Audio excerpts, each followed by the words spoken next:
بخاری شریف میں قبیلہ غامدیہ کی اس عورت کا تذکرہ موجود ہے جو خود آئی تھی، کوئی گرفتار کر کے نہیں لایا تھا، از خود آئی۔ احساس پیدا ہو گیا نا گناہ کا۔ یہاں بہت ساری غلطیاں کر کے بھی لوگ جب اپنی بات کرتے ہیں تو کہتے ہیں کبھی یاد تو نہیں کسی کے ساتھ زیادتی کی ہو، یاد تو نہیں کبھی کسی کا، بھئی آپ نے اتنے بڑے ولی ہونے کا دعویٰ کر دیے۔ انسان تو انسان رہتا ہے۔ بڑے بڑے لوگ کہہ گئے کہ یا اللہ اگر انجانے میں بھی بھول گئے ہیں تو ہم سے درگزر فرما، لیکن جب ہم تیار ہی نہیں ماننے کو۔ حضرت انس بن مالک کہتے ہیں وہ خاتون آئی، کوئی پکڑ کے نہیں لایا، کسی 14 دنوں کے ریمانڈ پہ نہیں اسے منوایا گیا، اسے وہ خود بخود آئی، اور کریم محبوب علیہ السلام کے سامنے جب وہ کھڑی ہوئی تو اتنے درد سے میں نے کم لوگ روتے دیکھے ہیں جس درد سے وہ روئی۔ عرض کرنے لگی حضور میں غلطی کر بیٹھی، مجھ سے زنا ہو گیا، مجھے پاک کر گئے۔ تو محبوب کریم علیہ السلام نے فرمایا تو کیسے ثابت کرے گی تو نے گناہ کیے؟ یعنی مجرم کو ثابت کرنا پڑ رہا ہے کہ میں گناہگار۔ یہ وہ کمال ہے کہ انسانوں کو احساس ہونے لگے کہ یہاں ہم غلط ہیں۔ جب اعتراف جرم ہوتا ہے، جب بیماری کی تشخیص ہوتی ہے تو پھر اس کا علاج بھی ہو جاتا ہے۔ حضرت انس بن مالک کہتے ہیں وہ عرض کرنے لگی حضور میرے پیٹ میں ناجائز بچہ ہے۔ حضور نے فرمایا جا جب بچہ پیدا ہو تو پھر آنا۔ وہ 8 ماہ کے بعد آئی تو اس کی گود میں پھول سا بچہ تھا۔ حضور نے فرمایا واپس جا، جب روٹی کھانے لگ جائے تو پھر آنا۔ وہ 2 سال 2.25 سال دودھ پلاتی رہی، پھر جب آئی تو بچے کے ہاتھ میں روٹی کا ٹکڑا تھا۔ کریم محبوب صلی اللہ تعالی علیہ وسلم سے آ کے جب اس نے بات کی تو وہ درد سے روئی، کہنے لگی یا رسول اللہ 3 سال ہونے کو ہیں، میں نے گناہ کیا ہے، میں ساری رات سو نہیں پاتی۔ حضور تڑپتی، اگر اس حال میں مر گئی تو اپنے رب کو کیا منہ دکھاؤں گا، مجھے پاک کر دے، میرے حال پہ رحم فرمائے۔ محبوب کریم صلی اللہ علیہ وسلم نے بچہ ایک صحابی کو دیا، فرمایا بچوں کی طرح پالنا، اور کہا اسے لے جاؤ، پتھر مار مار کے اسے سنسار کر دو۔ صحابہ کہتے ہیں اسے پتھر لگ رہے تھے اور حضور بے چینی کے ساتھ ٹہل رہے۔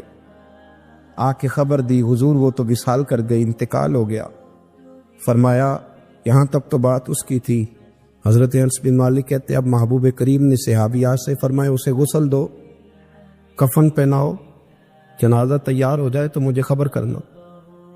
حضرت انس بن مالک کہتے ہیں غسل ہوا، کفن ہوا، جنازہ تیار ہوا تو حیران ہم تب ہوئے جب میرے محبوب نے فرمایا صفے بناؤ، میں خود جنازہ پڑھاؤں گا، میں خود جنازہ پڑھاؤں۔ اور سرکار نے جنازہ پڑھایا تو ایک شخص کی زبان سے نکلا حضور اس ملعون کا معاذ اللہ جنازہ جس نے ناجائز بچہ جنا، اس کے لیے آپ دعا کر رہے ہیں، جنازہ پڑھا۔ حضور فرمانے لگے خاموش ہو جاؤ، تم نے گناہ دیکھا ہے اس کا احساس نہیں دیکھا، تم نے غلطی دیکھی ہے لیکن اس کی توبہ کا انداز نہیں دیکھا۔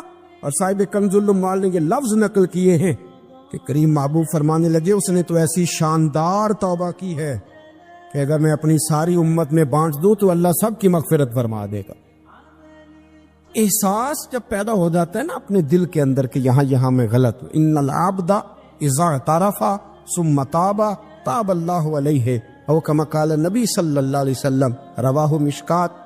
حضور نے فرمایا جب کوئی بندہ کہتا ہے نا اللہ میں بھول گیا تھا، اور پھر وہ توبہ کرتا ہے تو رب اس کی توبہ کو فوراً ہی قبول فرما لیتا ہے۔ حضرت عبداللہ بن حذافہ جہاد کر رہے تھے، روم کے عیسائیوں نے گرفتار کر لیا، 1000 آدمی نے مل کے پکڑا، گرفتار نہیں ہوتے تھے صحابی، 1000 آدمی نے گھیرا ڈالا، گرفتار کر کے لے گئے۔ اور جب بادشاہ کے سامنے گئے تو وزیر کہنے لگا بادشاہ بندہ بڑے کام کا ہے، اگر ہمارے قابو آ گیا تو فائدہ دے گا۔ صحابی ہیں حضرت عبداللہ بن حذافہ، حضرت فاروق اعظم کا زمانہ ہے، اگر قابو آ گیا تو فائدہ دے گا۔ بادشاہ کہنے لگا کیوں، کیا خوبی ہے؟ کہنے لگے ہم 1000 آدمی تھے، یہ اکیلا قابو نہیں آ رہا تھا، 1000 آدمی تھے، اگر ہماری فوج میں شامل ہو گیا تو بہت بڑا جرنیل ملے گا۔ بادشاہ کہنے لگا کوئی مسئلہ نہیں، 2-3 چیزیں ہوتی ہیں بندے کو خریدنے کے لیے، خرید لیتے۔ بادشاہ کہنے لگا عبداللہ جتنی دولت تجھے چاہیے میں تجھے دے دیتا ہوں، میرے لشکر میں آ جا، معاذ اللہ اسلام چھوڑ دے۔ حضرت عبداللہ بن حذافہ کیا فرماتے ہیں بڑا تو بیوقوف ہے، میں نے دولت کمانی ہوتی تو مدینے میں بیٹھ کے تجارت کرتا، میں دولت کمانے نہیں نکلا، میں تو رسول اللہ کی رضا کمانے کے لیے نکلا ہوا ہوں۔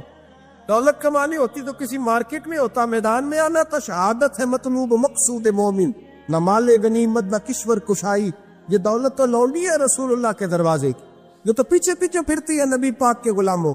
یہ کمانی ہوتی تو میں کسی مارکیٹ میں ہوتا، میدان میں تھوڑا ہوتا. عبداللہ بن حذافہ سے ایک دوسری چال چلی. کہنے لگے میاں عہدہ جو تجھے چاہیے، میں بادشاہ ہوں، میرے نیچے جو عہدہ تو کہے گا وہ تجھے مل جائے گا. حضرت عبداللہ بن حذافہ کہنے لگے شاید تجھے پتا نہیں میری تعریف کیا ہے، شاید تو جانتا نہیں میری تعریف کیا ہے. کہا صاحب کی کیا تعریف ہے؟ کہنے لگے میں رسول اللہ کا صحابی ہوں، اور کائنات میں سب سے بڑا عہدہ مصطفیٰ کے صحابی ہونے کا عہدہ ہے. صحابہ وہ صحابہ تھے جن کی ہر صبح عید ہوتی تھی، خدا کا قرب حاصل تھا، نبی کی دید ہوتی تھی. فرمایا میں نے حضور کے جلوے دیکھے ہوئے ہیں، مجھے عہدے کی ضرورت ہی نہیں، اور میں نے عہدہ لینا ہوتا تو میں سیاست کرتا. میں تو شہادت لینے نکلا ہوں میدان میں، عہدے کا میں نے کیا کرنا ہے. اب بادشاہ کہنے لگا اسے قتل کر دو. وزیر کہنے لگا نہیں، ایک بات اور ہے، مجھے ایک چال اور چلنے دو. کہا وہ کیا؟ کہنے لگے میری بیٹی بڑی خوبصورت ہے، مجھے موقع دو اپنی بیٹی کو سجا بنا کے. وہ جوان جس کی جوانی اتنی بڑی ہے کہ 1000 آدمی مقابلے میں کھڑا نہیں ہوتا، اس جوان کے کمرے میں رات کی تنہائی میں بنا سوار کے بی بی کو بھیجا. وہ بی بی کہتی ہے میں ساری رات بن سور کے اس صحابی کے کمرے میں بیٹھی رہی، لیکن یہ کیا شخص تھا، ساری رات ہی مسلح پہ بیٹھا رہا، ساری رات ہی. کچھ دیر تھک جاتا تو یہ کریم رسول پہ درود پڑھنا شروع کر دیتا. بی بی کہتی ہے سحری ہو گئی تو میں نے چھو کے دیکھا کہ انسان ہے کہ جن ہے، یہ بندہ ہے کہ فرشتہ ہے. چھو کے دیکھا. کہنے لگے پیچھے ہٹ جا. میں نے کہا میں نے تو سنا تھا تو 1000 کے مقابلے میں ہے، اور تو اتنا بے حصہ ہے کہ بنی صبری دلہن بیٹھی ہے، تو نے نظر نہیں کی. عبداللہ بن حذافہ، بی بی کہتی ہے نظر پھر نہیں اٹھائی، نظر پھر جھکی ہوئی ہے. کہنے لگے بی بی میں مجبور ہوں، اب میرے اوپر کوئی حسن نہیں چلتا، میں نے جلوائے بددہا کا دیدار کیا ہوا ہے، اب میری نگاہوں میں جچتا نہیں کوئی، اس لیے کہ جیسے میرے سرکار ہے ایسا نہیں کوئی. کبھی بھی اب نہیں کسی کا میرے اوپر جادو چلتا. میں نے مصطفیٰ کو، اور کہا ذرا پیچھے ہٹ کے بیٹھ، مجھے میرے رسول نے غیر محرم سے بچنے کا حکم دیا ہے، ذرا پیچھے ہٹ کے بیٹھ. سحری کا وقت تھا. تو بی بی کہتی ہے اس نوجوان کے جملے میرا سینہ چیر گئے، کلیجہ پھٹ گیا، چیخ نکلی، میں کفر کے عالم میں روئی. میں نے کہا مجھے بتا تو صحیح، آخر یہ جذبہ کہاں سے ملتا ہے، آخر یہ روشنی تو میں نے دیکھی نہیں، کہاں سے آتی ہے. ایک میرا باپ ہے جو بنا سور کے مجھے تیرے کمرے میں چھوڑ گیا، بتلا یہ کہاں سے کیف آتے ہیں. عبداللہ بن حذافہ کہنے لگے اگر کیف لینا ہے تو بھی میرے مصطفیٰ کا کلمہ پڑھ جا، آجا دروازے رسول پہ جھک جا، مل جائے گا. سویرے دروازے پہ باپ آیا بیٹی سے رزلٹ لینے. دروازہ کھولا تو بیٹی نقاب پہنے باہر آئی. باپ کہنے لگا کیا بلا؟ کہنے لگی پیچھے ہٹا، تو غیر محرم ہے، کافر ہے، میں مسلمان ہوں. اس نے کہا کیا ہوا؟ کہنے لگی تیرے جیسے کو باپ کہوں، تیرے جیسے کو جو مجھے استعمال کر رہا تھا. میں تجھے باپ نہیں مانتی، میں اب رسول والی ہو گئی، میں حضرت فاطمہ کی کنیزہ ہو گئی، میں اب نبی کریم کی خادمہ ہوں، خبردار میرے قریب نہ آنا. یہ داؤ بھی ناکام ہوا. اب حضرت عبداللہ بن حذافہ کے سامنے موت کھڑی کی، ایک کڑا میں تیل گرم کیا، کہنے لگے تجھے اس میں جلایا جائے گا. حضرت عبداللہ بن حذافہ رضی اللہ تعالیٰ عنہ جب جلنے کے قریب ہوئے تو رونے لگے. روم کا بادشاہ کہنے لگا شاید ڈر گیا ہے. کہنے لگے اب سمجھ آئی ہے، اب تجھے پتا چلا ہے، چلا آ جا. حضرت عبداللہ بن حذافہ کہنے لگے تو کافر ہے، تیری کافروں والی سوچ ہے، اس لیے نہیں رویا کہ موت سے ڈر گیا ہوں، میں تو اس لیے رویا ہوں کہ ایک جان ہے وہ نبی پاک پہ قربان ہو رہی ہے. کاش رب مجھے 1000 جان دیتا، میں ساری مصطفیٰ پہ قربان کر دیتا. ایک سنار نے گلی میں یتیم چھوٹے سے بچے کو گھومتے دیکھا تو سنار بے اولاد تھا، بچے کو اٹھا کے گھر لے آیا. 18 سال اس بچے کی پرورش کی، اس کو پالا پوسا، جوان کیا. سنار کے پاس وہ دکان پہ چلا جاتا، وہ کئی دفعہ دکان پہ رہتا، کئی دفعہ گھر میں رہتا. ایک دفعہ وہ دکان پہ تھا، بچہ گھر تھا، 18 سال کا جوان. اس کی بیوی اکیلی تھی. وہ جس نے ماں بن کے پالا تھا اس نے اسی پہ حملہ کر دیا، اس کا بازو بری نیت سے تھاما۔ بیوی چیخی، تھوڑی دیر گزری تو وہ نوجوان پیروں میں بیٹھ گیا، کہنے لگا اماں پتہ نہیں مجھے کیا ہوا۔ شام کو سنار آیا، بیوی چیخنے لگی، چلانے لگی، کہنے لگی آج عجیب بات ہوئی، جس کو میں نے جگر کا خون دے دے کے پالا اسی نے گندی نظر ڈالی۔ سنار محب حیرت ہے، بیوی کا خیال تھا کہ لات اٹھائے گا، ڈنڈا اٹھائے گا، نوجوان کو مارے گا، لیکن وہ رونے لگ گیا۔ اس نے کہا آج اس نے میرا بازو تھاما ہے، جانے کیا کیا ہے۔ پریشان ہونے لگ گیا، سجدے میں گر گیا، کہا تو بتاتا کیوں نہیں؟ تو وہ سنار کہنے لگا اس کی غلطی نہیں، 18 سال کے بعد آج مجھ پر بھی شیطان سوار ہوا تھا۔ ایک عورت آئی تھی، وہ اپنے بازوؤں میں چوڑیاں پہننا چاہتی تھی تو میں نے بھی گندی نظر سے ہاتھ ڈالا تھا، رب کریم نے مجھے فوراً اس کی سزا دی۔ جن کے گھروں میں بیٹیاں ہوتی ہیں ان کی نظریں گندی نہیں ہوتی، جو بیٹیوں کے باپ ہوتے ہیں، جو بہنوں کے بھائی ہوتے ہیں، ان کی نظریں گندی۔ اور اگر تو ٹیلی فون کرتا ہے، تو کسی عورت کے ساتھ تعلق رکھتا ہے، تو یہ بات لکھ لے، امام فخر الدین رازی 1، علامہ اسماعیل حقی 2، ملا جلال الدین رومی 3، امام خازن 4، امام جلال الدین سیوطی 5 حدیث کے استاد اور محدث لکھتے ہیں کہ اگر تو کسی پر گندی نظر ڈالے گا تو تیرا گھر بچ سکتا، یاد رکھ نہیں بچے، اس لیے کہ تیری نظر ہے، کسی کی بیٹی کو بیٹی سمجھ تاکہ تیری بچی کا پردہ قائم رہے، کسی کی بہن کو، یہ کیا بات ہوئی کہ تو جتنا مرضی گند معاشرے میں پھیلاتا رہے تیرا گھر بچا رہے، یہ کیسے ہو سکتا ہے؟ فَإِنَّ لَهُ مَعِيشَةً ضَنْكَ، اللہ فرماتے ہیں زندگی تنگ ہو جائے گی تیرے لیے مشکل، تو ڈھونڈتا پھرے گا کہ میں مرنے کو جگہ تلاش کروں۔ سچی توبہ کرے، کھری توبہ۔ یہ گناہ انسان کو مجبور کر دیتے۔ حضرت عبداللہ بن مبارک رحمۃ اللہ تعالی علیہ، ان کے سینکڑوں شاگرد تھے، ایک شاگرد کے انتقال کا وقت آیا تو گھر گئے ملنے، آپ کہتے ہیں میں نے زور لگا لیا پر اس کی زبان پر کلمہ جاری نہیں ہوا، میں اسے کہتا کلمہ پڑھ پر اس کی زبان پر جاری، اللہ اکبر، بہت بڑی نعمت ہے، دعا فرمائے اللہ ایمان کی موت عطا فرما، ایمان کی موت دے اللہ کریم، ایمان کی موت دے۔ ایسے بھی لوگ دیکھے ہیں، مسجد نبوی ہے، رسول اللہ کا شہر ہے، سر سجدے میں ہے، روح پرواز کر گئی، روح پر کتنا نصیبوں والا ہے، کتنا نصیبوں والا کہ مسجد نبی میں سر سجدے میں رکھا ہے، اور اللہ تبارک و تعالیٰ نے محبوب کے قدموں میں موت عطا فرمائی۔ حضرت عبداللہ بن مبارک کہتے ہیں میں نے اس کو کہا کلمہ پڑھ تو اس کی زبان پہ جاری نہیں ہوتا، میں بار بار کہتا تو وہ منت کرتا، کہتا حضور میں کوشش کرتا ہوں جاری نہیں ہوتا۔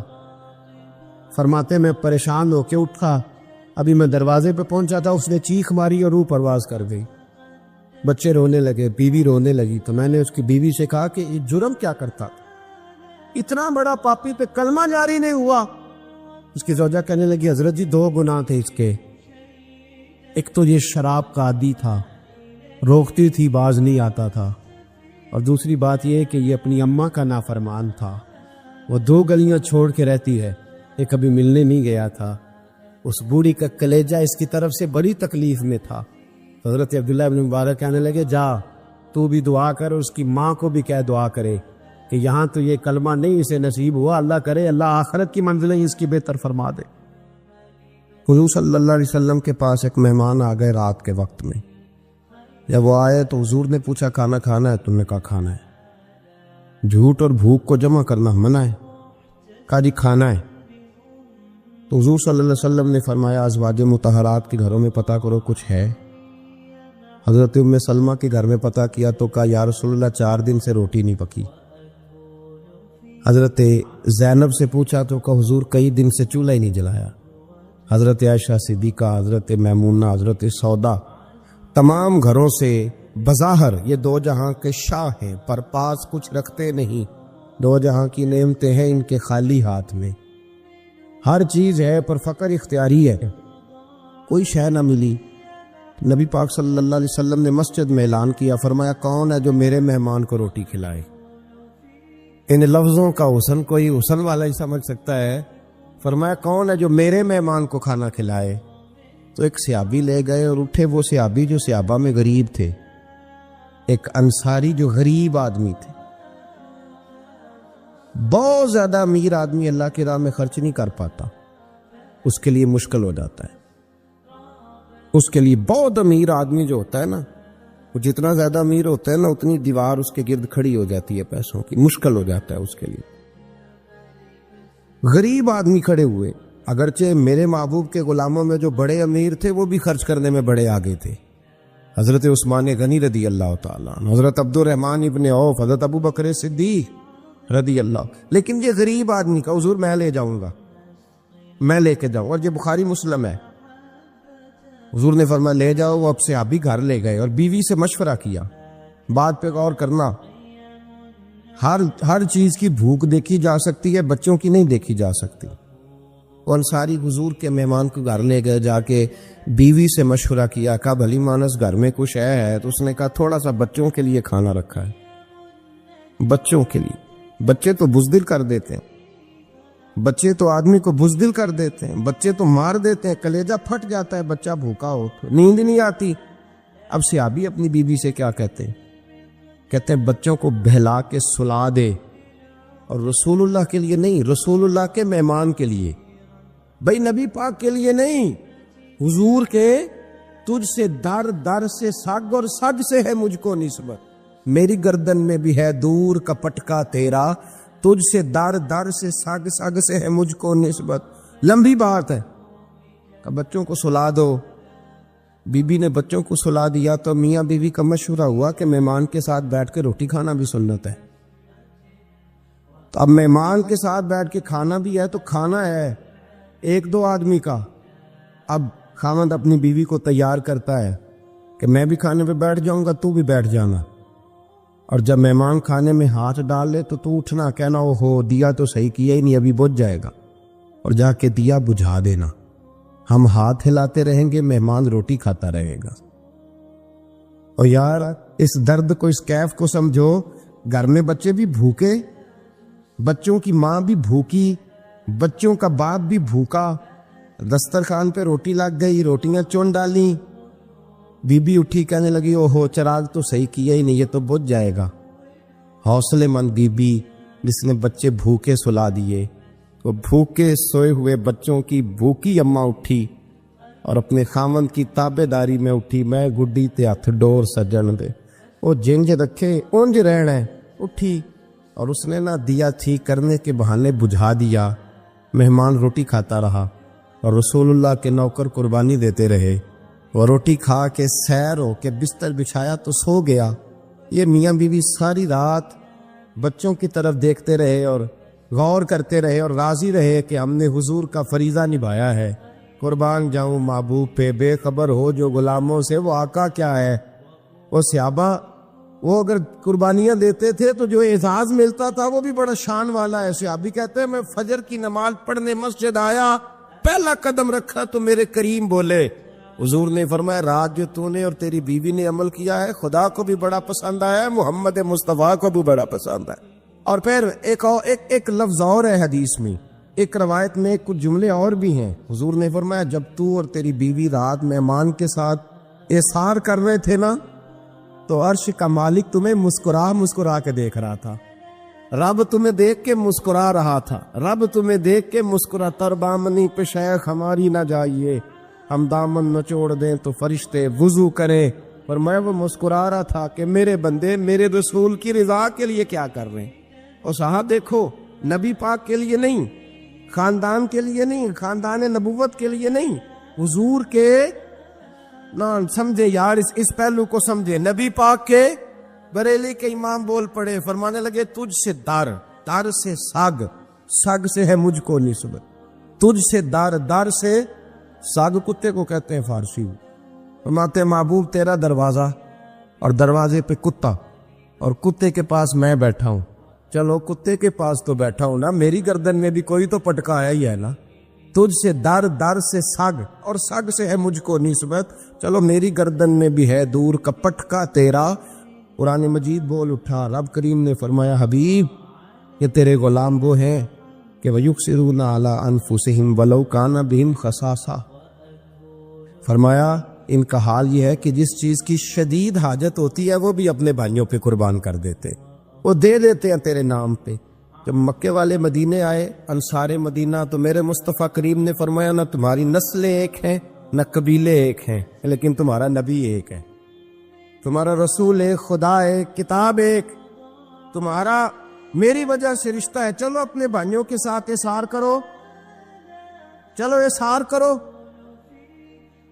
اگر کسی کے 2 مکان تھے تو اس نے ایک اس کو دے دیا جو مکے سے آیا تھا، 2 باغ تھے تو ایک دے دیا، کسی کے پاس ایک تھا تو آدھا بانٹ کے دے دیا، ہر چیز تقسیم کر دی۔ حالات بدل جاتے ہیں، حالات بدل جاتے ہیں۔ تلک الایام نداولها بین الناس، اللہ لوگوں کے درمیان دن بدل دیتا ہے، حالات بدل گئے۔ بڑا مال غنیمت آیا، بنو نذیر کا علاقہ فتح ہوا تو میرے رسول پاک صلی اللہ تعالی علیہ وسلم نے انصار مدینہ کو اکٹھا کیا، فرمایا بھئی مال اب بڑا آ گیا ہے۔ 2 باتیں، یہاں تو اس طرح کرتے ہیں کہ میں ان کو کہتا ہوں جو مکے سے آئے تھے کہ جتنی تمہاری جائیدادیں باغ انہوں نے لیے ہیں واپس کر دیتے ہیں تمہیں، اور جو مال آیا ہے وہ بھی تم میں سے آدھا آدھا دونوں کے درمیان بانٹ دیتے ہیں، یا جیسے تمہارا دل چاہے۔ تمہارے مال بھی واپس کرتے ہیں، اور جو وہاں سے مال آیا وہ تمہارے بیچ بانٹ دیتے ہیں، یا اگر تم کہو تو یہ مال ان کو دے دیتے ہیں مہاجرین کو، تمہیں تمہارے مال واپس مل جاتے۔ حضور نے پوچھا انصار مدینہ سے، حضرت سعد بن معاذ، سعد بن عبادہ تڑپ کے کھڑے ہوئے، عرض کی محبوبہ میں تو ابو بکر کو جانتا ہی نہیں تھا، حضور مجھے کیا پتا عمر کون ہے، میں کیا جانوں عثمان غنی مولا علی کی عظمتوں کو، محبوبہ میں نے تو تجھے ان کی طرف مسکرا کے دیکھتے ہوئے دیکھا ہے، تیرا جلوہ دیکھا ہے، تجھ سے در در سے ساگ ساگ سے ہے مجھ کو نسبت، یا رسول اللہ صلی اللہ علیہ وسلم ہم سے مشورہ نہ کریں، آپ اس طرح کریں جو جائیدادیں ہم نے انہیں دی ہیں وہ بھی ان کے پاس رہنے دیں، اور جو مال آیا ہے وہ بھی ان میں تقسیم کر دیں، اس لیے کہ ہمیں تو بس اتنا پتہ ہے کہ یہ آپ کے غلام ہیں، آپ کے نوکر ہیں، ہمیں اس سے زیادہ کسی چیز کے کوئی غرض، بس آپ کے غلام ہے، بات ختم ہو گئی۔ حضور خاموش ہو گئے۔ صحابہ کہتے ہیں دیر کے بعد ہم نے کہا فیصلہ ہونا چاہیے، فیصلہ پتہ کیا ہوا؟ حضور نے ہاتھ اٹھائے، کہا اے اللہ میرے مدینے والوں پہ رحم فرما، اے اللہ میرے انصار پہ رحم فرما، اللہ ان کے جذبے قبول فرما۔ بھائی اظہار والی زندگی، وہ کیا بات ہوئی کہ میں نے بڑی قربانی دی ہے، تو اور جب تک تو قربانی نہیں دیتا تو قدر والا نہیں ہوتا۔ جو چیز قربانی سے حاصل ہوتی ہے اس کی قدر ہوتی ہے، جو چیز مفت میں آ جاتی ہے اس کی کوئی قدر نہیں ہوتی، کوئی قدر نہیں۔ میں اکثر سوچتا ہوں کہ حضرت خواجہ اجمیری کے خلیفے اجمیر میں بھی تو ہونے چاہیے تھے نا، لیکن ان کے خلیفے اجمیر میں نہیں ہوئے، دلی میں ہوئے۔ تو میں سوچتا ہوں دلی والوں کے خلیفے دلی میں ہونے چاہیے، لیکن دلی میں نہیں ہوئے، پاک پتن میں ہوئے، تو پاک پتن والوں کے یہاں ہو جاتے۔ اس لیے کہ قربانی جو دیتا ہے نا، جو دور سے چل کے آتا ہے وہ قربانی کرتا ہے، قربانی دیتا ہے، اس کو قدر زیادہ ہوتی ہے۔ ہم نے کسی شے کے لیے کبھی قربانی نہیں دی، نہ دین کے لیے، نہ قرآن کے لیے، نہ مسجد کے لیے، نہ شیخ کے لیے، نہ طریقت کے لیے، قربانی تو ہے ہی نہیں۔ تو جو شے مفت ملتی ہے اس کا نہ مزہ آتا ہے نہ قدر ہوتی ہے۔ جو چیز قربانی کر کے لیتے ہو نا، قربانی کر کے، اس کی قدر ہوتی ہے۔ کسی لیے کہا تھا کسی درویش نے، اس نے کہا تھا قدر نبی دا ایک کی جانن دنیا دار کمینے، قدر نبی دا جانن واگے سو گئے وچ مدینے۔ ان سے پوچھو نا، ان سے پوچھو ان حضرات کو کتنی قدر تھی۔ قربانی اپنی زندگی میں دینا سیکھے۔ ایک ہوتی ہے بندے کی ذاتی خواہش، اس کو کچلنا بڑا مشکل ہوتا ہے۔ قربانی بڑی ضروری چیز کا نام ہے، اور جو قربانی دینا سیکھ جاتا ہے وہ بچ جاتا ہے۔ کتیا 6 بچے جنم دیتی ہے لیکن قربانی نہیں نہ دیتی بچوں کی، تو ریوڑ نہیں بنتے، اجڑ نہیں بنتے۔ بکری 2 بچے پیدا کرتی ہے اور سال کے بعد ہزاروں بچوں، لاکھوں بچوں کی قربانی دیتی ہے، پر پھر بھی جدھر جاؤ بکرے ہی بکرے نظر آتے ہیں۔ جو قربانی دینا سیکھ جاتا ہے نا، یزید نے کوئی قربانی نہیں دی، اس لیے کوئی شخص بھی کھڑا ہو کے نہیں کہتا، حالانکہ 14-15 بیٹے تھے یزید کے، کوئی بھی کھڑا ہو کے نہیں کہتا میں اس کی نسل میں سے ہوں۔ امام حسین نے ساری قربانی دے دی۔ ایک زین العابدین بچے تھے، پوری دنیا میں اللہ نے سید عطا فرمائے ہوئے ہیں۔ جو قربانی دینا سیکھ جاتا ہے وہ بچ جاتا ہے۔ ہم نا قربانی کیا، ہمارے پاس تو اضافی شے ہے وہی دینے کو تیار نہیں۔ جب آپ تیار ہی نہیں تو سودا ہی نہیں کر، آپ نکلے ہی نہیں میدان میں، تو حاصل کیسے ہو؟ حصول تو تب ہوگا نا جب آپ کوئی انویسٹمنٹ کریں گے. تو آپ انویسٹ ہی نہیں کر رہے تو بھائی آپ نے پودا ہی نہیں لگایا تو پھل کیسے ملے؟ قربانی نہیں دی تو وہ درجہ کیسے ملے؟ اس کے لیے تو قربانی ضروری ہے. اب تمام صحابہ کی زندگی پڑھ لیں، حضرت ابو بکر سے لے کر حضرت بلال تک، یہ سارے قربانی والے ہیں. آپ تمام اولیاء کی صفت پڑھ لیں، حضرت غوث اعظم، جیلانی، داتا علی اجویری، خواجہ معین الدین، یہ سب قربانی والے لوگ ہیں. قربانی دیتے رہے تو بچے ہوئے ہیں. ان کے جو ساتھ تھے وہ بھی قربانیوں والے تھے.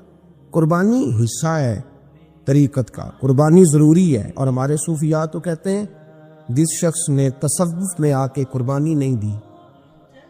بزرگوں کے پاس ایک شخص آیا، غالباً خواجہ نظام الدین محبوب الہی کی بات ہے، میرے ذہن میں نام پورا نہیں سما رہا. تو ایک مرید نے آ کے کہا حضور زکوٰۃ کتنی دینی ہے؟ فرمایا 2.5%. تھوڑی دیر کے بعد حضرت نصیر الدین چراغ دہلوی آ گئے، کہا حضور اللہ کے راستے میں کتنے دینے ہیں؟ فرمایا 50%. ایک ساتھی قریب بیٹھا تھا، اس نے کہا پہلے کے لیے 2.5% کا فتویٰ تھا، اس کو کہہ دیا آدھے دے دے. چند منٹ گزرے تو حضرت امیر خسرو بھی آ گئے. کہا حضور زکوٰۃ کتنی دینی ہے؟ فرمایا جو ہے سارا ہی لے آ، تیری 100% ہے. تو وہ ساتھی جو قریب بیٹھے تھے اس نے کہا بابا فتوے علیحدہ علیحدہ ہیں. فرمایا فتویٰ ایک ہی ہے، بندے علیحدہ علیحدہ ہے. فتویٰ ایک ہی ہے، مجھے پتا ہے کون کتنے دے سکتا ہے. وہ جس کو میں نے 2.5% کہا ہے وہ بھی جا کے حساب کتاب کرے گا، اس نے 2.5 بھی پورا نہیں دینا. اور فرمایا جس امیر خسرو کو میں نے کہا نا سارا لے آ، اس کا دل کرے گا میں اپنا مکان بھی توڑ کے لے آؤں. میں نے فتویٰ ایک ہے، بندہ دیکھ کے بات کی ہے. بھائی قربانی نہیں ہے، اظہار ہی نہیں ہے، جذبہ ہی نہیں ہے، ہمارا مزاج ہی نہیں ہے. لیکن نا یہ اب ایک تو شریعت کی قربانی ہے نا یہ، تو اس پہ بھی لوگ بڑا سوچیں گے، اس پہ بھی لوگ بڑا سوچیں گے. فتوے پوچھتے پھریں گے کہ جی میرے اوپر تو ابھی میں نے تو 15,500 قرضہ دینا، دوں کہ نہ دوں، کون سی دوں؟ فتوے پوچھیں گے. دینے کی دفعہ فتوے پوچھیں گے اور لینے کی دفعہ چھٹی، جو آتا ہے آنے دو. کبھی لینے کی دفعہ بھی فتویٰ پوچھنا صاحب کہ یہ مجھے اتنا مال آ رہا لے لوں کہ نہ لوں. وہ لے لیا، قابو کر لیا. جب دینے کی باری آئی تو فتویٰ احصار کرے. اور احصار صفت ہے مسلمان کی، یہ احصار کرنے لگتا ہے تو بچنے لگ جاتا ہے، اس کا فائدہ ہونے لگ جاتا ہے. قربانی دینے لگ جاتا ہے تو بچ جاتا ہے. کسی نے کہا تھا سن اے مسلمان، یہ نقطہ فیض قرآنی میں ہے، عظمت و اسلام اور مسلم صرف قربانی میں ہے. اگر تو جینا چاہتا ہے تو قربان ہو. حضرت سیدنا ابو بکر صدیق فرماتے ہیں میں حضور کے سامنے بیٹھا، ایک شخص آیا، اس نے آ کر کے کہا یا رسول اللہ صلی اللہ تعالی علیہ وآلہ وسلم، یہ میرے ہاتھ کے اندر خنجر ہے، میں قتل کر کے آیا ہوں. قاتل کھڑا ہوا.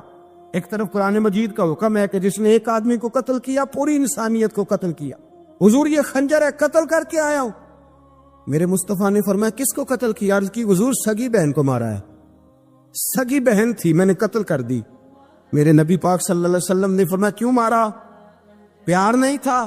کہا بہن سے کس کو پیار نہیں ہوتا، بڑا پیار تھا، پر مارا کیوں؟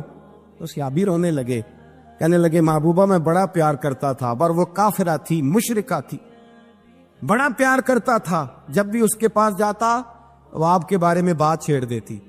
میں اس کو کہتا سارا کچھ کر لے، میرے نبی کے بارے میں بات نہ کر دو. میں ہر شے سہ لیتا، پر مصطفیٰ کریم کی ذات کے بارے میں کوئی بات برداشت کرنے کی طاقت نہیں رکھتا. یہ والا جملہ نہ کہنا. میں اس کو روکتا، منع کرتا، تو باز نہ آتی. کہتے ہیں آج اس نے اتنی سخت بات کی کہ میں اس کا گلا کاٹ آیا ہوں، قتل کر دیا ہے. حضور میرے لیے حکم کیا ہے؟ تو نبی پاک نے فرمایا جا، تیرے اوپر کوئی سزا نہیں، تو نے جو کیا ہے اچھا ہی کیا ہے، یہ اچھا کر ڈالا ہے جو تو نے کیا ہے. ایک صحابی نابینا تھے، آنکھوں سے نظر نہیں آتا تھا، رشتہ کوئی نہیں دیتا تھا، معذور آدمی تھے. نکاح ہوا، شادی ہوئی، 2 بیٹے دیے اللہ، گھر بس گیا. بیوی کپڑے دھو کے دیتی، خدمت کرتی، روٹی پکا کے دیتی، بچے بڑے حسین تھے. اور وہ صحابی خود فرماتے ہیں، نابینا صحابی کہتے ہیں موتیوں کی طرح کے میرے بچے، جو بھی آتا آ کے کہتا تیرے موتیوں کی طرح کے لال ہیں. لیکن آپ فرماتے ہیں ایک صبح اعلان ہو گیا، مدینے میں شور ہو گیا، کچھ نابینا صحابی کی بیوی قتل ہو گئی، کسی نے خنجر کے دبایا، مر گئی ہے. کہتے ہیں اس کے لواحقین اکٹھے ہوئے، در رسالت امام پہ آئے، آگے کہنے لگے حضور ہمارا قاتل ڈھونڈ کے دیں، ہماری بیٹی کو کس نے مارا؟ میرے رسول پاک نے مجمع پہ نظر ڈالی، فرمایا بھائی مجھے کہنے کی ضرورت نہ پڑے، اگر قاتل موجود ہے تو خود اٹھ جائے۔ خود اٹھے، وہ نبینا صحابی بیچ میں سے اٹھ کے کھڑے ہو گئے، کہنے لگے سونیا قاتل کوئی باہر نہیں، میں خود قاتل ہوں، میں نے مارا ہے، میں قاتل ہوں، میں نے مارا ہے۔ مصطفیٰ کریم سید عالم صلی اللہ علیہ وسلم نے فرمایا تجھے تو اس کی بڑی ضرورت تھی، بڑی حاجت تھی، تیری بیوی تھی، تیرا گھر سنبھالتی تھی، تیرے بچے تھے۔ صحابی عرض کرنے لگے حضور سارا کچھ ٹھیک تھا پر وہ آپ کی بے ادب تھی، حضور اس کے آنے سے میرا گھر بس گیا، روٹی پکنے لگی، کپڑے ملنے لگے، اولاد ہونے لگی، میں دنیا پہ آ گیا، لیکن محبوبہ میں نے وہ سکھ کیا کرنے ہیں جو تیری بے ادبی پر تعمیر کیے جائیں۔ یا رسول اللہ مجھے کیا حاجت اس چیز کی، اس میں آپ کا پیار ہی نہ ہو، یا رسول اللہ آپ کی محبت ہی نہ، حضور میں نے قتل کر ڈالا ہے، مجھے بیوی نہیں چاہیے، مجھے وہ والی چاہیے جس کی زبان پر رسول اللہ کے نام کے ترانے ہو، جو حضور کی محفل کرنے والی ہو، نعت پڑھنے والی ہو، جو نبی پاک علیہ السلام کی ازواج کا، اولاد کا، بیٹیوں کا ذکر کرنے والی، مجھے وہ بی بی نہیں چاہیے جو بی بی بے ادبی کرے۔ میرے نبی پاک صلی اللہ علیہ وسلم نے محلے داروں سے پوچھا، فرمایا بات اس کی ٹھیک ہے؟ کہا حضور واقعی بے ادب تھی۔ نبی پاک نے فرمایا اٹھو پھر چلے جاؤ، اس نے انسان نہیں مارا، اس نے گستاخ رسول کو مارا ہے، اس نے ایک گستاخ رسول کو مارا ہے۔ بھائی یاد رکھے نبی پاک کا پیار ایمان کا حصہ ہے، اس میں کوئی کمپرومائز نہیں۔ حضرت ابو عبادہ بن جراح نے میدان کے اندر اپنے باپ کو قتل کیا، باپ کو مارا۔ حضور سید عالم صلی اللہ علیہ وسلم نے کہا ابو عبادہ تو نے باپ ہی مار دیا ہے؟ کہا حضور باپ نہیں چاہیے، رسول اللہ کا وفادار چاہیے، حضور وفادار چاہیے۔ نبی پاک صلی اللہ تعالی علیہ وآلہ وسلم کی محبت اصل دین ہے، اصل دین۔ صحابہ کرام نے ہر چیز سے بڑھ کر رسول پاک سے پیار کیا، ہر چیز سے بڑھ کر، بھلا دی دنیا ساری انہوں نے، لیکن رسول پاک سید عالم صلی اللہ علیہ وسلم کا پیار انہوں نے اپنے دل سے نہیں بلایا، اپنی اولادیں لا کے حضور کی خدمت میں پیش کر دی، اپنے بچے لا کر پیش کر۔ حضرت عائشہ صدیقہ رضی اللہ تعالیٰ عنہ فرماتی ہیں ساری زندگی ابو بکر صدیق نے ڈانٹا نہیں، میرا باپ رفیق تھا، شفیق تھا، مہربان تھے، کوئی کبھی انہوں نے سخت گھورا بھی نہیں ہماری طرف۔ لیکن کہتی ہے ایک دن میں حضور کے ساتھ گفتگو کر رہی تھی، بچی تھی، میری آواز ذرا بلند ہوئی تو کہتے ہیں جناب ابو بکر صدیق رضی اللہ تعالیٰ عنہ باہر سے دوڑے آئے، اندر آئے، حضرت ابو بکر نے تھپڑ اٹھایا، میرے منہ پہ مارنے لگے، حضور آگے بڑھے، بچایا۔ میں نے کہا ابا جی آپ نے تو گھورا بھی کبھی نہیں، یہ کیا ہوا؟ حضرت جناب عائشہ صدیقہ کہتے ہیں ابو بکر صدیق رو پڑے، کہنے لگے عائشہ میرے اوپر سے پہاڑ بھی گزر جائیں تو مجھے تکلیف نہیں ہوتی، اور میرے مصطفیٰ کے سامنے کوئی اونچا بولے بھی تو میرا دل ٹوٹ جاتا ہے۔ خبردار، حضور سید عالم، حضرت عمر کا زمانہ تھا، کچھ لوگ آئے کہیں اور کے رہنے والے، مسجد نبی میں اونچی آواز میں بولنے لگے، اونچی آواز میں باتیں کرنے لگے۔ حضرت عمر نے بلایا، فرمایا ادھر آؤ، کون ہو، کہاں سے آئے ہو؟ کہنے لگے کوئی شام کا ہے، کوئی کسی ملک کا ہے۔ آپ فرمانے لگے تمہیں پتہ نہیں یہ روضہ رسول ہے؟ تمہیں پتہ نہیں یہ حضور کی مسجد ہے؟ لا ترفعوا اصواتکم فوق صوت النبی، تمہیں خبر نہیں تم کہاں آئے ہو؟ فرمایا اگر تم مدینے کے رہنے والے ہوتے میں تمہیں دھروں سے مارتا، تمہیں سزا دیتا۔ تمہیں ادب رسول کا نہیں پتا، تمہیں رسول اللہ صلی اللہ علیہ وسلم کے طریقے کا نہیں پتا۔ نبی پاک صلی اللہ علیہ وسلم کے وجود سے خون نکلا، حضور نے حضرت عبداللہ بن زبیر سے کہا ٹھکانے لگا دو، جاؤ ٹھکانے لگا دو، ایسی جگہ لگاؤ جہاں کسی کی نظر نہ پڑے، خون بہتا ہوا خون حرام ہے، قرآن پاک نے بیان کیا ہے۔ کہا ٹھکانے لگا دو۔ حضرت عبداللہ بن زبیر باہر نکلے اور حضور کا جو خون تھا وہ پی گئے۔ حضور نے کہا تھا پی لینا، کیا کہا تھا؟ ٹھکانے لگا دو، پی گئے۔ واپس آئے تو مصطفیٰ نے فرمایا کہاں ٹھکانے لگایا؟ کہا یا رسول اللہ ایسی جگہ جہاں کسی کی نظر نہیں پڑے گی، ایسی جگہ جہاں کسی کی نظر نہیں پڑے گی۔ حضور نے فرمایا پی گئے ہو؟ کہا حضور پی گیا ہوں۔ فرمایا جاؤ، نبی کا وعدہ ہے تمہارے وجود کو جہنم کی آگ چھوئے گی بھی نہیں۔ ہم وہ والا پیار کرتے ہیں جو حضور نے کہا ہے۔ حضرت ام احمد نبی پاک کی دائی تھی، حضور کی رضائی والدہ تھی، سرکار کی طبیعت مبارک علیل ہوئی تو حضور نے نا، ویسے نبی پاک جب پخانہ کرتے تھے نا تو حضرت عائشہ صدیقہ فرماتی ہیں حضور کے پخانے سے کستوری سے بھی زیادہ خوشبو آیا کرتی۔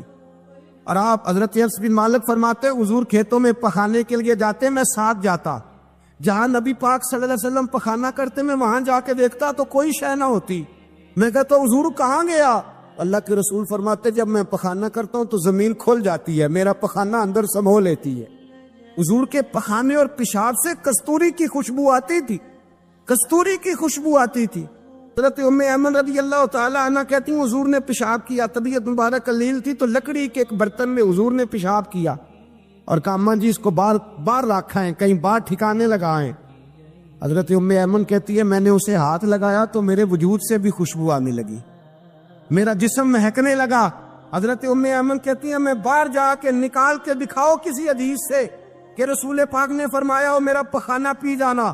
حضرت ام ایمن باہر گئیں، نبی پاک کا پیشاب مبارک پی گئیں، واپس آئیں تو حضور نے فرمایا اماں کہاں رکھا ہے؟ کہنے لگی محبوبہ وہاں رکھا ہے، کسی کی نظر نہیں پڑے گی۔ حضور نے فرمایا پی گئی ہو؟ کہا حضور پی گئی ہوں۔ فرمایا جاؤ میرا وعدہ ہے قیامت تک تمہیں پیٹ کی بیماری کوئی نہیں لگے گی، جب تک زندہ رہو گی پیٹ کی بیماری۔ حضور نے کہا تھا کہ پی جاؤ نا۔ بھائی یاد رکھے رسول اللہ صلی اللہ علیہ وسلم کے صحابہ جو حضور کی تعظیم کرتے ہیں تو اس کا حکم نہیں دیا نبی پاک، لیکن وہ جانتے جب تعظیم کی باری آئے تو جو بھی کام تعظیم کا ہوگا، جو کام بھی عزت کا ہوگا وہ عزت دی جائے گی۔ ایک صحابی حضور علیہ السلام کی گھوڑے کو کجاوا بالا کرتے تھے، کاٹھی ڈالتے تھے۔ حضور نے کہیں نہیں کہا کہ وضو کر کے ڈالنا، غسل کر کے ڈالنا، کہیں نہیں کہا۔ رسول پاک صلی اللہ علیہ وسلم رات کو کہہ دیتے کہ صبح جانا ہے تو گھوڑا تیار کر دینا، اونٹ تیار کر دینا۔ ایک دن اللہ کے محبوب سویرے اٹھے، گھوڑا تیار تھا، حضور بیٹھے تشریف لے گئے۔ جب تشریف لے گئے نبی پاک صلی اللہ علیہ وسلم تو حضور واپس آئے تو بلایا، ان سے ابھی کا نام تھا حضرت اسلم بن شریک، ان کو بلا کے حضور نے فرمایا یار آج کجاوا تو نے نہیں باندھا۔ وہ رونے لگے، کہنے لگے محبوبہ اس کا مطلب ہے میرا باندھنا آپ کو پسند آتا ہے، اس کا مطلب ہے میری خدمت قبول ہے۔ فرمایا تو نے نہیں باندھا؟ یا رسول اللہ نہیں۔ فرمایا کیوں نہیں باندھا؟ کیا جواب ہے، کیا حسن ہے۔ کہنے لگے یا رسول اللہ میں صبح اٹھا تو میرے اوپر غسل فرض تھا، اگر میں بغیر غسل کے ہاتھ لگاتا حضور کو نہیں نبی پاک کے گھوڑے کے کجاوے کو، کہ حضور گھوڑے کے کجاوے کو بغیر غسل کے ہاتھ لگاتا تو بے ادبی تھی، اور اگر غسل کرتا تو حکم ماننے میں دیر ہوتی تھی، یہ بھی بے ادبی تھی، لہذا کسی اور کی ڈیوٹی لگائی۔ صحابہ نے حضور کی وہ تعظیم کی جس کا حضور نے حکم نہیں دیا تھا نبی پاک نے کہ یہ والی تعظیم کرو۔ ایک دن حضرت عمر فاروق جناب ابو بکر صدیق سے ملنے آئے، کہنے لگے ابو بکر ایک کام سے آیا ہوں۔ کہا عمر کہو۔ امیر المومنین کے پاس آئے جناب عمر، ایک کام سے آیا ہوں۔ کہیے۔ کہنے لگے ایک شے کی ضرورت ہے، مانگوں گا تو آپ دے دیں گے؟ جناب عمر فاروق رضی اللہ تعالیٰ عنہ کہنے لگے میرے بس میں ہوئی تو ضرور دے دوں گا، تو میرا بھائی ہے بات تو کر۔ تو حضرت عمر نے پتا کیا مانگا؟ کہنے لگے ابو بکر وہ جو غار ثور میں تم 3 دن حضور کے ساتھ رہے ہو نا، میں 3 راتیں نہیں مانگتا، ان میں سے مجھے 1 رات دے دو۔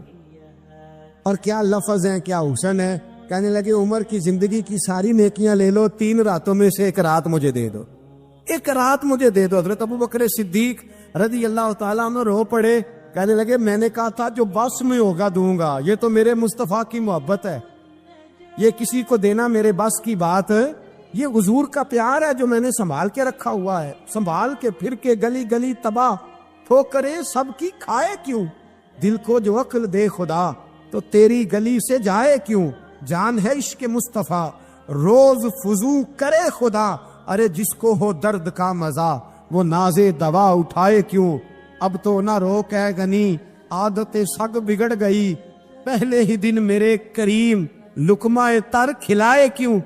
حضرت بلال کہتے ہیں میں اذان پڑھ رہا تھا، ابو بکر سن رہے تھے، انہوں نے چوم کے آنکھوں سے لگایا، بعد میں کہ ملا علی قاری نے لکھا ہے، بعد میں کسی صحابی نے کہا محبوبہ ابو بکر نے انگوٹھے چوم کے آنکھوں سے لگائے ہیں، اور انہوں نے چوم کے کہا قرۃ عینی بک یا رسول اللہ، حضور آپ میری آنکھوں کی ٹھنڈک ہے۔ میرے مصطفیٰ نے فرمایا جو میرے ابو بکر کی طرح کرے گا اس کی آنکھوں میں کبھی تکلیف نہیں ہوگی، اس کی آنکھوں میں کبھی تکلیف۔ حضور آپ نے تو حکم ہی نہیں دیا، آپ نے تو کہا ہی نہیں یہ کام کرنے کا، آپ نے تو کہا ہی نہیں یہ ذکر کرنے کا۔ میرے رسول کریم سید عالم صلی اللہ تعالی علیہ وسلم کا پیار ایمان کی جان ہے۔